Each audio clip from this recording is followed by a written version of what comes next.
حضرت لقمان حکیم جنہیں اللہ رب العزت نے دانش مندی عطا فرمائی تھی، حکمت عطا فرما رکھی تھی، اپنے بچوں کی تعلیم کے تربیت فرما رہے، تعلیم دے رہے، اور اللہ نے اس سلسلے کو اپنے کلام میں محفوظ فرمایا کہ ایک باپ اپنے بچوں کی تربیت تعلیم ان خطوط میں کرے۔ سب سے پہلے یہ دیکھے کہ اس کا عقیدہ ٹھیک رہے، اسے صحت مند ایمان یقین نصیب ہو جائے۔ دوسرا، اسے اس فکر ہو کہ میرا بیٹا عبادت پہ آ جائے، عبادات کا پابند ہو، عبادات کا اہتمام کرنے والا ہو۔ اور تیسری صورت یہ ہے کہ میرے بیٹے کا دین کی حفاظت میں،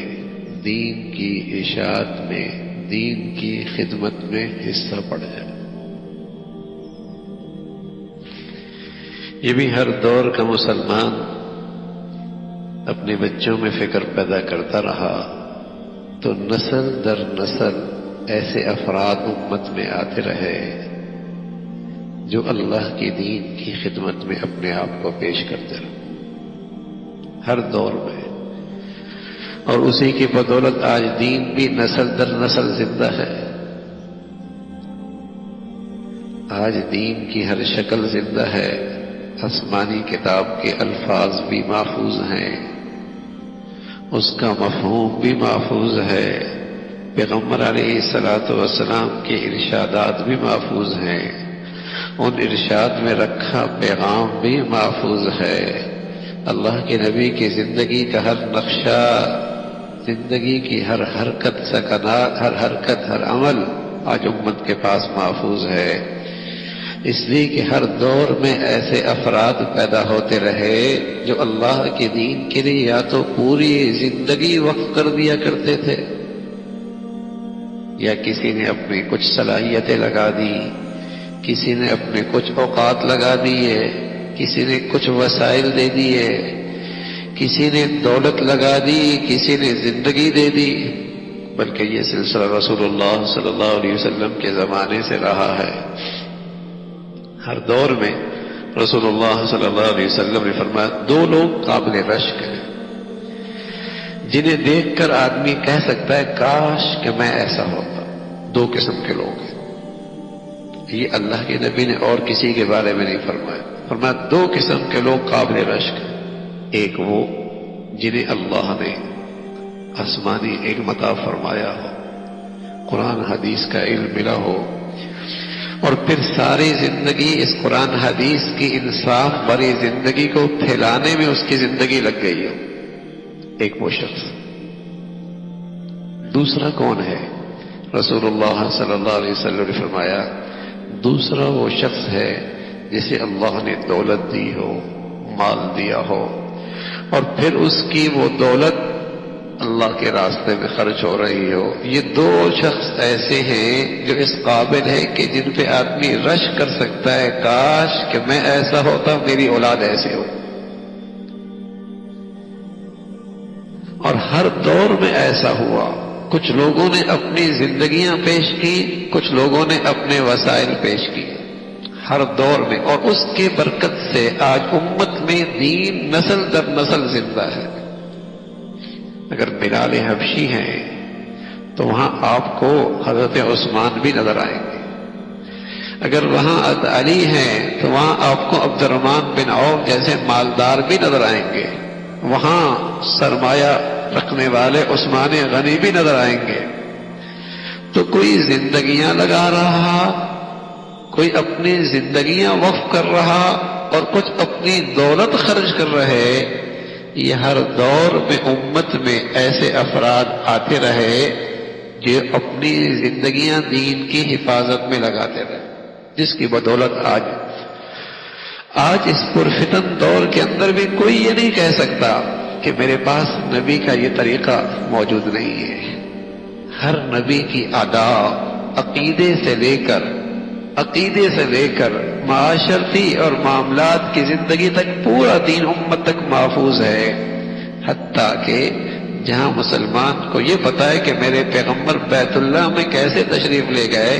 وہاں مسلمانوں کو یہ بھی پتا ہے کہ ہمارا پیغمبر بیت الخلاء میں کیسے تشریف لے گئے۔ سر سے لے کر پاؤں تک ہر ادا اس امت کا تک محفوظ ہے۔ کیسے محفوظ ہوئی؟ ہر دور میں ایسے افراد کا انتخاب ہوا، ایسے خوش نصیب ہوئے جنہوں نے یہ زندگی امت تک نسل در نسل منتقل کی۔ لیکن یہ سبق ہر گھر میں بچپن ہی میں ماں باپ اپنے بچوں کو دیا کرتے تھے کہ بیٹے تم نے دین کی بھی خدمت کرنی ہے، بیٹے تیری زندگی کا کچھ وقت تیری زندگی کی صلاحیتیں دین کی حفاظت میں بھی لگنی ہیں۔ یہ ہر گھر کی پہلی درسگاہ میں ماں باپ سبق دیا کرتے تھے۔ مائیں حضرت خنسا 7 بچے شہید ہو گئے، 7 بچے، خوش ہو رہی ہوں، واہ واہ۔ بلکہ جب میدان آیا، مارکا آیا، تو اپنے بچوں کو بھیجتی ہیں اور کہتی ہیں بیٹے میں نے تمہیں جوان ہی اس دن کے لیے کیا تھا، میں نے تمہیں پالا ہی اس دن کے لیے، میں نے دودھ ہی اس غرض سے پیا تھا، اور جب سارے شہید ہو گئے تو خوشیاں مناتی کہ آج اللہ نے مجھے اپنے بچوں کی شہادت پہ عزت بخشی۔ تو یہ سبق بچپن ہی میں دے دیا کرتے تھی مائیں، دودھ پلاتی اس لیے تھی، چھاتی کے ساتھ لگاتی تھی، اور ان کے کانوں پہ یہ کلمات دے کر ان کی تربیت کرتی تھی، حسبی ربی جل اللہ ما فی قلبی غیر اللہ نور محمد صلی اللہ لا الہ الا اللہ۔ انسازی ہوتی تھی۔ بہت سارے بچے، ان کے گھروں کا ماحول اس امت میں ایسا رہا کہ مائیں جب صحابہ کی زندگیاں پڑھا کرتی تھی تو بچے بچپن ہی کے اندر ان واقعات کو ازبر یاد کر لیا کرتے تھے صحابہ کے، اور پھر ان کے ہاں یہ ذہن بنتا تھا میں نے فلاں جیسے بننا ہے، میں نے فلاں جیسے بننا ہے، میں نے اپنے آپ کو ایسا بنانا ہے، تذکر ایسا۔ اور اب کیسے بنتے؟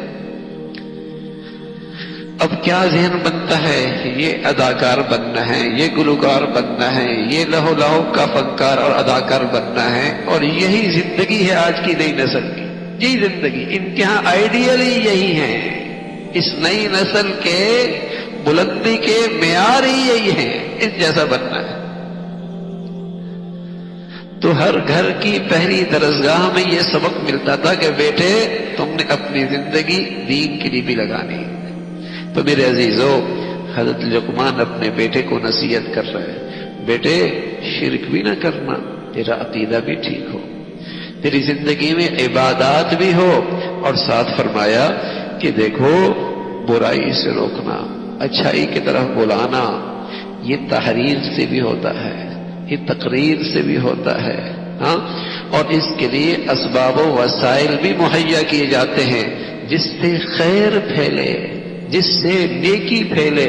جس سے دین پھیلے، جس سے دین کی حفاظت ہو، جس سے دین آگے اس کی اشاعت ہو، اس کے لیے ایسے اسباب و وسائل مہیا کرنا، اور ان صورتوں کو اختیار کرنا جس سے برائی رک جائے، شر رک جائے، فساد رک جائے، منکرات رک جائیں، گناہ رک جائے، دین دشمنی ختم ہو جائے۔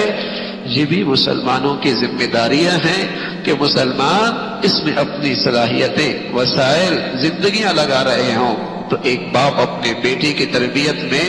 ان خطوط کو سامنے رکھتا ہے۔ اللہ رب العزت بھائی ہمیں بھی عمل کی توفیق نصیب فرمائے۔